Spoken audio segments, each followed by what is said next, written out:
പക്ഷേ അതിനുശേഷം അങ്ങ് 2 പരിപാടി പങ്കെടുത്തു. അതിലൊന്ന് ലോസ് റോഞ്ചിൽ നടന്നൊരു പരിപാടിയാ. അതിനുശേഷം അങ്ങ് ഒരു പരിപാടിയിൽ പങ്കെടുത്തു, കോഴിക്കോട് ഹൈലൈറ്റ് മാളിൽ.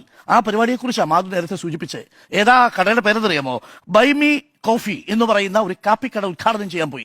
മുഖ്യമന്ത്രി ഉദ്ഘാടനം ചെയ്യാൻ പോയത് ഒരു കാപ്പിക്കടയല്ല. ബൈമി കോഫി എന്നുള്ളത് ഒരു കോഫിയല്ല എന്ന് പറയുന്നത് ശരിയാണ്.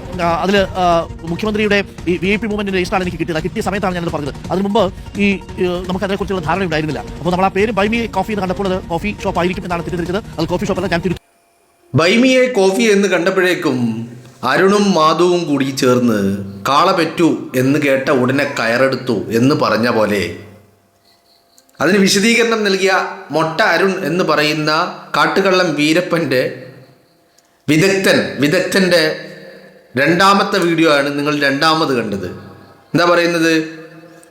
ഞാൻ ആ വാർത്ത കണ്ട ഉടനെ ഞാൻ കയറെടുത്തതാണ്. വി.ഡി. സതീശനെതിരെ നിരന്തരം വ്യാജങ്ങൾ പടച്ചു വിടുന്ന ഒരു ഫാക്ടറി ഈ പറയുന്ന റിപ്പോർട്ടർ ടിവിയാണ്. അത് വി.ഡി. സതീശൻ മുഖ്യമന്ത്രി ആയപ്പോൾ മുതലല്ല, വി.ഡി. സതീശൻ പ്രതിപക്ഷ നേതാവിൻ്റെ കസേരയിൽ ഇരുന്നപ്പോഴും വി.ഡി. സതീശനെതിരെയും UDF-നെതിരെയും കോൺഗ്രസിനെതിരെയും നിരന്തരം കയറ് പൊട്ടിച്ചു കൊണ്ടിരുന്ന ഒരു വിഭാഗം ആളുകളിൽ ഒരു കൂട്ടർ ഈ പറയുന്ന റിപ്പോർട്ടർ ടിവിയാണ്. അവർ നിരന്തരമായിട്ട് ഇപ്പോഴും ഇത് തുടർന്നു കൊണ്ടിരിക്കുക. എന്തെങ്കിലും കണ്ടു കഴിഞ്ഞാൽ അപ്പോഴേക്കും കാള പെറ്റു എന്ന് കേട്ട് കഴിഞ്ഞാൽ അപ്പോഴേക്കും കയറെടുക്കും എന്ന് മാത്രമല്ല, പിന്നീടുള്ള ഇവരുടെ കാര്യങ്ങളാണ് അതിക്ഷേമം എന്ന് പറയുന്നത്.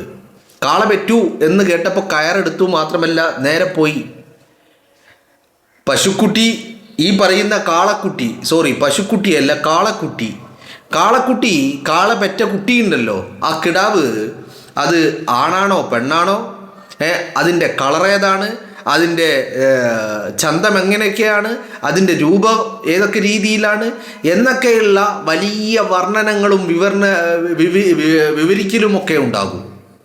മനസ്സിലായില്ലോ എന്ന് പറഞ്ഞാൽ, ഇപ്പോൾ കാള പെറ്റു എന്ന് കേട്ടപ്പോഴേക്കും കോഴിക്കോട് ഹൈലൈറ്റ് മാളിലുള്ള ഒരു കോഫി ഷോപ്പ്, നിങ്ങളൊന്ന് ആലോചിച്ച് നോക്കണം ഇവൻ്റെ ബുദ്ധി എത്രത്തോളമാണ് എന്നുള്ളത്.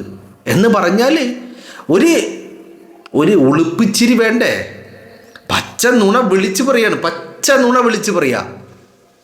എനിക്ക് മനസ്സിലാവാത്തത്, നമ്മുടെ രാജ്യത്ത് ഇപ്പോൾ സോഷ്യൽ മീഡിയകളിൽ വ്യാജ പ്രചരണങ്ങൾ, വ്യാജ പോസ്റ്റുകൾ, വ്യാജ വീഡിയോകൾ, വ്യാജ കണ്ടന്റുകൾ, ഇതിനൊക്കെ വലിയ നിയമങ്ങളുണ്ട് സോഷ്യൽ മീഡിയകളിൽ.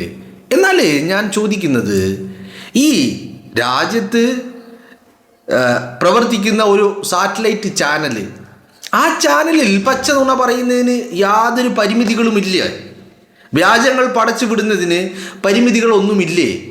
കാരണം അങ്ങനെ അത് ഉണ്ടാവേണ്ടതുണ്ടല്ലോ. ഇതിനൊരു നിയമപരമായ ഒരു സാധുത കൂടി വേണമല്ലോ. കാരണം ഇത്തരം രാജ്യത്തെ നോർത്ത് ഇന്ത്യയിൽ പോയി കഴിഞ്ഞാൽ പിന്നെ പറയണ്ട, ഗോഡി മീഡിയകൾ അത്രയും അതേ സ്വഭാവത്തിൽ പ്രവർത്തിക്കുന്നു. നമ്മുടെ കേരളത്തിലും അത്തരം ചില ചാനലുകൾ വെറും പച്ച നുണകൾ മാത്രം പ്രചരിപ്പിച്ചു കൊണ്ടിരിക്കുന്ന ചില ചാനലുകൾ നമ്മുടെ നാട്ടിലും ആ കൂട്ടത്തിൽ മുൻപന്തിയിൽ നിൽക്കുന്ന ആളുകളാണ്. മനസ്സിലായില്ലേ? അപ്പോൾ നിരന്തരമായിട്ട് ഇവരിത് തെരഞ്ഞെടുപ്പിന് മുൻപും ഇത് തന്നെയായിരുന്നു പരിപാടി. സതീശനെതിരെ, കോൺഗ്രസിനെതിരെ, UDF-നെതിരെ നിരന്തരമായി അക്രമങ്ങൾ അയച്ചു വിടുക എന്നുള്ളതായിരുന്നു ഈ ചാനലിൻ്റെ ഏർപ്പാട്. അപ്പം ഞാനിങ്ങനെ മനസ്സിലാക്കുന്നത്, എനിക്കൊരു ഇത് പറയാൻ ഇവൻ പറയുന്നത് നിങ്ങൾക്ക് അവൻ്റെ വാക്കുകൾ ശ്രദ്ധിക്കണം കേട്ടോ. മൊട്ട അരുണിൻ്റെ വാക്കുകൾ ശ്രദ്ധിക്കണം. എന്താണ്? മുഖ്യമന്ത്രി ചെന്ന ഉടനെ വെരി നെക്സ്റ്റ് മൂമെൻറ്റിൽ കിട്ടിയ ഇൻഫർമേഷനാണ്.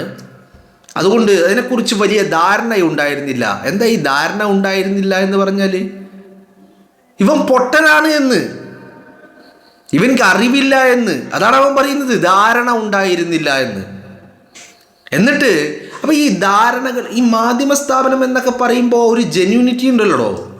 ഒരു മാധ്യമ സ്ഥാപനം ഇങ്ങനെയാണോ പ്രവർത്തിക്കേണ്ടത്? തങ്ങൾക്ക് ധാരണയില്ലാത്ത, തങ്ങൾക്ക് അറിയാത്ത, സ്ഥിരീകരിക്കാൻ കഴിയാത്ത വിഷയങ്ങൾ പച്ച നുണകളാക്കി അതിന് പൊടിപ്പും തുങ്ങലും വെച്ച് സമൂഹത്തിലേക്ക് ഇറക്കി വിടുകയാണോ ഒരു മാധ്യമം ചെയ്യേണ്ട പണി? ഇതാണോ ധാർമ്മികത എന്ന് പറയുന്നത്? ധാർമ്മികത എന്നൊന്ന് പറയുന്നുണ്ടല്ലോ, എസ്പെഷ്യലി ഒരു മാധ്യമ സ്ഥാപനം അല്ലേ? മാധ്യമങ്ങളും മാധ്യമ പ്രവർത്തനങ്ങളും മാധ്യമ പ്രവർത്തകരെയും ഒക്കെ ഒരുപാട് കണ്ട ഒരു രാജ്യമാണ് ഈ രാജ്യം എന്ന് പറയുന്നത്. സത്യം വിളിച്ച് പറഞ്ഞതിന് പേരിൽ ജീവൻ പോലും നഷ്ടപ്പെട്ട മാധ്യമ പ്രവർത്തകരുണ്ട് നമ്മുടെ രാജ്യത്ത്. ഓർക്കണം, സത്യം വിളിച്ച് പറഞ്ഞതിന് പേരിൽ ജീവൻ നഷ്ടപ്പെട്ട മാധ്യമ പ്രവർത്തകര്. ആ രാജ്യത്ത് വാ തുറന്നാൽ ഇവൻ എപ്പോഴൊക്കെ ബിഗ് ബ്രേക്കിംഗ് എന്ന് പറയുന്നുണ്ടോ അപ്പോഴൊക്കെ പച്ച നുണയാണ്. ആ പച്ച നുണകൾ ഇങ്ങനെ അടിച്ചു വിട്ടുകൊണ്ടിരിക്കുകയാണ്. അപ്പോൾ ഇതിൻ്റെ പിന്നിലുള്ള ലക്ഷ്യം എന്താണ്? ലക്ഷ്യം മറ്റൊന്നുമല്ല. കാരണം പിണറായി വിജയൻ മുഖ്യമന്ത്രിയായിരിക്കുന്ന കാലത്ത് PR വർക്കിൻ്റെ പേരിൽ കോടിക്കണക്കിന് രൂപയാണ് ഈ പറയുന്ന ചാനലിനും കൈരളി, ദേശാഭിമാനി പോലെയുള്ള മാധ്യമ സ്ഥാപനങ്ങൾക്കും ലഭിച്ചത്. അതിൻ്റെ പേരിൽ തന്നെ ആ കമ്മിറ്റ്മെൻറ്റ് ഇപ്പോഴും തുടരുകയാണ്. ഇപ്പോൾ അത് കിട്ടുന്നില്ല. അത്തരം PR വർക്കിന് വേണ്ടിയുള്ള കോടികൾ ഇവറ്റകൾക്ക് കിട്ടാതായിരിക്കുന്നു. അത് കിട്ടാതായതുകൊണ്ട് തന്നെ വലിയ രീതിയിലുള്ള അസ്വസ്ഥതയുമുണ്ട്. കാരണം ഇവരെ സംബന്ധിച്ചിടത്തോളം ഇതൊരു മാധ്യമ സ്ഥാപന, ഇവർക്ക് PR വർക്കുകൾ ഉണ്ടെങ്കിലും ഇല്ലെങ്കിലും ഒരു ഏണിങ് എന്ന് പറഞ്ഞാൽ ഒരു സോഴ്സ് ഓഫ് ഇൻകം ഒരു ഭാഗത്തുണ്ട്. ഒരു സാറ്റലൈറ്റ് ചാനൽ എന്നുള്ള രീതിയിൽ അവർക്ക് ലഭിക്കുന്ന അഡ്വർടൈസ്മെൻറ്റുകൾ അവരെ സംബന്ധിച്ചിടത്തോളം ഒരു വലിയ ഒരു ഇൻകം സോഴ്സ് ഓഫ് ഇൻകമാണ്. അപ്പോൾ അവിടെ ഒരു പണിക്ക് 2 കൂലി കിട്ടിയാലോ? ഒരു പണിക്ക് 2 കൂലി കിട്ടിയാൽ എങ്ങനെ ഉണ്ടാകും? അതായിരുന്നു പിണറായി വിജയൻ്റെ കാലത്ത്. PR വർക്ക്, പിണറായി വിജയന് വേണ്ടി PR വർക്ക് നടത്തി അതിലൂടെ പണം വരികയും അതേസമയം തന്നെ ഇതൊക്കെ സാറ്റലൈറ്റ് ചാനലിലൂടെ സംപ്രേഷണം ചെയ്ത് പരസ്യങ്ങളിലൂടെ മറ്റൊരു രീതിയിലുള്ള ഇൻകവും വന്നുകൊണ്ടിരുന്നു. എന്ന് പറഞ്ഞാൽ ഒരു പണി 2 കൂലി. അത് ഇന്ന് ലഭിക്കുന്നില്ല എന്നുള്ളതാണ്. അപ്പോൾ അന്ന് കിട്ടിയതിൻ്റെ ആ ഒരു നന്ദി കാണിക്കുക മാത്രമല്ല, ഇവർ ചെയ്യുന്നത് ഇപ്പം എന്താണ്? യഥാർത്ഥത്തിൽ നിങ്ങളും ഞങ്ങൾക്ക് പണം തന്നാൽ നിങ്ങൾക്ക് വേണ്ടിയും ഞങ്ങൾ കുരക്കും. പക്ഷേ അത് ഇവർക്ക് കിട്ടില്ല എന്നുള്ള ബോധ്യം ഇവർക്കില്ല എന്നുള്ളതാണ്. ഒരർത്ഥത്തിലും അത് കിട്ടാൻ പോകുന്നില്ല. അപ്പോൾ പിണറായി വിജയനെ ഇങ്ങനെ വൈറ്റ് വാഷ് ചെയ്തുകൊണ്ടേയിരിക്കുക നിരന്തരമായിട്ട്.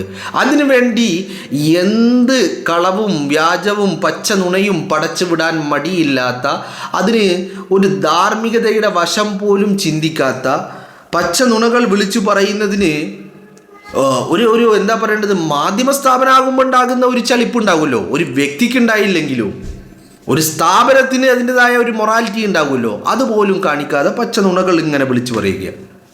അതാണിപ്പോൾ ഇതിപ്പോൾ ഈ പറയുന്ന കഴിഞ്ഞ ദിവസം VD സതീശൻ മലപ്പുറം ജില്ലയിലും മലബാർ മേഖലയിൽ പലയിടങ്ങളിൽ പല പരിപാടികളിൽ പങ്കെടുത്തു. അതുമായി ബന്ധപ്പെട്ട് ഇവൻ പടച്ചുണ്ടാക്കിയ ഒരു സംഭവമാണ്. പിന്നെ സ്വാഭാവികമായിട്ട് നിങ്ങൾ കണ്ടിട്ടുണ്ടാവും, ഈ സോഷ്യൽ മീഡിയ ക്രിമികീടങ്ങളുണ്ടല്ലോ, പിണറായി വിജയൻ്റെ ക്രിമികീടങ്ങൾ. ഈ ക്രിമികീടങ്ങൾ എപ്പോഴും ഇവർ എടുത്തു കാട്ടുന്ന ഒരു ചാനൽ അതേതാണ്? അത് ഈ പറയുന്ന റിപ്പോർട്ടർ TV ആണ്. കൈരളിയെ അവർ അവലംബിക്കാറില്ല, അതുപോലെ ദേശാഭിമാനിയെ അവലംബിക്കാറില്ല. പക്ഷേ റിപ്പോർട്ടർ TV ഇവർക്കൊക്കെ വലിയ കാര്യമാണ്. കാരണം റിപ്പോർട്ടർ TV എന്ത് പറയുന്നു അതൊക്കെ സത്യമാണെന്നാണ് ഇവർ പറയുന്നത്. ഇപ്പം റിപ്പോർട്ടർ TV പറഞ്ഞത് സത്യമാണെന്ന് ആ റിപ്പോർട്ടർ TVയിൽ ആ പറഞ്ഞ വ്യക്തി മൊട്ട അരണ് പോലും അങ്ങനെ ഒരു വാദമില്ല, ഞാൻ പറയുന്നതെല്ലാം സത്യമാണെന്ന്, ഞാൻ നുണയും പറയുന്നുണ്ട് എന്നാണ് അവൻ പറയുന്നത്. എന്ന് പറഞ്ഞാൽ കേരളത്തിൽ ആരെ വിശ്വസിച്ചാലും ഒരു രീതിയിലും വിശ്വസിക്കാൻ കൊള്ളാത്ത, കുടിച്ച വെള്ളത്തിൽ വിശ്വസിക്കാൻ കഴിയാത്ത ഒരു വിഭാഗമാണ് ഈ റിപ്പോർട്ടർ TV എന്ന് പറയുന്നത്. അപ്പോൾ ഇത് ഈ മൊട്ടരൻ്റെ കാര്യം മാത്രമല്ല കേട്ടോ, ഇവരുടെ റിപ്പോർട്ടർമാരാണെങ്കിലും ഇത് തന്നെയാണ് അവസ്ഥ. പക്ഷേ ഞാനിങ്ങനെ നോക്കുമ്പോൾ ഒരു ഭാഗത്ത് നിന്ന് നോക്കിക്കഴിഞ്ഞാൽ, ഇപ്പോൾ വീരപ്പൻ്റെ ഭാഗത്ത് നിന്ന്, വീരപ്പൻ്റെ സൈഡിൽ നിന്ന് നോക്കിക്കഴിഞ്ഞാൽ, വീരപ്പനെ സംബന്ധിച്ചിടത്തോളം തൻ്റെ സ്ഥാപനവും തൻ്റെ സ്ഥാപനത്തിലെ ജോലിക്കാരുമൊക്കെ വീരപ്പനോട് വലിയ കമ്മിറ്റ്മെൻ്റ് ഉള്ള ആളുകളാണ്. മനസ്സിലായില്ലേ? വലിയ ആത്മാർത്ഥതയുള്ള ആളുകളാണ് വീരപ്പനോട്. കാരണം അപ്പം എനിക്ക് മനസ്സിലാവുന്നില്ല, അപ്പം ഇത്രയും കമ്മിറ്റ്മെൻറ്റ്, അതും ഇവരൊക്കെ മുമ്പ് പല സ്ഥാപനങ്ങളിൽ വർക്ക് ചെയ്തിട്ടുണ്ട്, അന്നൊന്നും എവിടെയൊന്നും കാണാത്ത വിധം ഒരു കമ്മിറ്റ്മെൻറ്റ് ഇവർക്കിടയിൽ ഈ റിപ്പോർട്ടർ TVയിൽ എത്തുമ്പോൾ കാണുന്നുണ്ടെങ്കിൽ, റിപ്പോർട്ടർ TVയുടെ ഒരു വലിയ കള്ളപ്പണ ഇടപാട് ഒരു ഭാഗത്ത് നടക്കുന്നുണ്ട് എന്നുള്ള കാര്യത്തിൽ ഒരു സംശയമില്ല. എനിക്ക് തോന്നുന്നു റിപ്പോർട്ടർ TV എന്ന് പറയുന്ന ഈ സ്ഥാപനം വീരപ്പൻ ഏറ്റെടുക്കാനേ ഉണ്ടായ കാരണമെന്ന് പറയുന്നത് അത് ഈ പറയുന്ന വീരപ്പൻ്റെ കള്ളപ്പണം വെളുപ്പിക്കാനുള്ള ഒരു സോഴ്സായിട്ടാണ് ഞാൻ അതിനെ കാണുന്നത്, അതിനെ മനസ്സിലാക്കുന്നത്. ഇതിൽ വളരെ കൃത്യമായ അന്വേഷണം നടത്തേണ്ടതുണ്ട്. ആ അന്വേഷണം നടത്തേണ്ടത് ഈ പറയുന്ന കേന്ദ്ര അന്വേഷണ ഏജൻസികളാണ്. കാരണം ഇത് കള്ളപ്പണ ഇടപാടാണ്, രാജ്യദ്രോഹ കുറ്റമാണ്. ആ കുറ്റം ഇവർ നടത്തുന്നുണ്ട് എന്നുള്ളതാണ്. ഈ രാജ്യദ്രോഹ കുറ്റം ഇവർ നടത്താതെ കള്ളപ്പണം വെളുപ്പിക്കുന്ന ഒരു പരിപാടി, ഹവാല മണിയുടെ ഒരു വലിയ കേന്ദ്രമാണ് ഈ പറയുന്ന റിപ്പോർട്ടർ TV എന്ന് പറയുന്നത്. ആ ഹവാല മണി വാരിക്കോരി നൽകിയിട്ടാണ് ഈ തങ്ങളുടെ ഈ പറയുന്ന സ്റ്റാഫുകളെയൊക്കെ ഇവൻ എന്താക്കുന്നത്. ഇത്രമാത്രം, അല്ലെങ്കിൽ രാജാവിനേക്കാൾ വലിയ രാജഭക്തി കാണിക്കുന്ന അടിമകൾ എങ്ങനെയാണ് സൃഷ്ടിക്കപ്പെടുന്നത് എന്നുള്ളത് ചിന്തിക്കപ്പെടേണ്ടതാ സ്വാഭാവികമായിട്ടും ഈ കാലഘട്ടത്തിൽ. കാരണം ഇപ്പോൾ ഒരാൾ വലിയ ആത്മാർത്ഥത കാണിക്കുന്ന ഒരു സത്യത്തിന് മുകളിലാണെങ്കിൽ നമുക്ക് അയാളുടെ ആത്മാർത്ഥതയെ ചോദ്യം ചെയ്യേണ്ടതില്ല. എന്നാൽ പച്ച നുണകൾ, വ്യാജങ്ങളുടെ ഫാക്ടറിയായി പ്രവർത്തിക്കുന്നതിൽ വലിയ ആത്മാർത്ഥത കാണിക്കുന്നുണ്ടെങ്കിൽ ആ ആത്മാർത്ഥത ഓഫ് കോഴ്സ് അത് പർച്ചേസ് ചെയ്യപ്പെട്ടതാണ് എന്നുള്ള കാര്യത്തിൽ ഒരു തർക്കവുമില്ല താനും, അല്ലേ? അപ്പോൾ ആ പർച്ചേസിങ്ങിന് വേണ്ടിയിട്ട് ഈ പണം എവിടെ നിന്ന് വന്നു എന്നുള്ളത് വളരെ കൃത്യമായിട്ട് അന്വേഷണം നടത്തേണ്ടതായിട്ടുണ്ട് എന്നുള്ളതാണ്. ഇപ്പം ഞാൻ പറഞ്ഞു വരുന്നത്, VD സതീശനെതിരെ വ്യാജങ്ങളുടെ ഫാക്ടറി തുറന്നു വെച്ച് പ്രവർത്തിക്കുന്ന, VD സതീശനെതിരെ പ്രവർത്തിക്കുന്ന ഒരു ഫാക്ടറികളിൽ ഏറ്റവും പ്രധാനപ്പെട്ട ഫാക്ടറിയാണ് ഈ റിപ്പോർട്ടർ TV എന്ന് പറയുന്നത്.